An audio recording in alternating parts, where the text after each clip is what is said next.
Joriy yilning 1-iyul kuni Mirzo-Ulug'bek tumani Cho'l daraxt ko'chasining aynan mana shu qismida 6 yoshli bolani o'limi bilan bog'liq ayanchli avtohalokat sodir bo'ldi.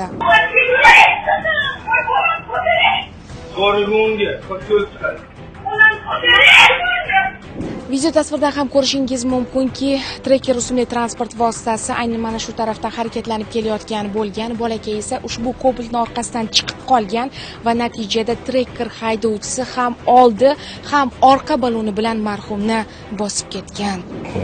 2026-yil 1-iyul kuni 5:40 6 ga yaqin bo'lgan deyishyapti. Ayol kishi bo'lgan. Videoni ko'rmadim, endi o'sha videosi bor. Men ko'rishga mani ham yo'q. Qaramagan. Xullas, bola oldiga chiqyapti, 4 qadam yurib qochyapti. Men o'zim ham rulda yuraman, shofyorman. Misol uchun, agar rulga qarab o'tirgan odam yo tormozni bosadi, yo rulni o'ng tomonga olib qochadi. U bolani qochishiga qaramasdan ustidan primoy urib bosib ketyapti. Mashina bilan bosib o'tib ketyapti. G'ildiragi bilan, ikkita g'ildiragi bilan ham bosib o'tyapti. Men o'ylayman, bu ayol umuman rulga qaramagan.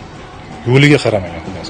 Ming afsuski, ushbu ko'ngilsiz hodisa natijasida bolakay voqea joyida aynan mana shu yerda vafot etgan. Video tasvirdagi bolakayga baqirib yordam ko'rsatayotgan qiz uni opasi ekanligi aytildi.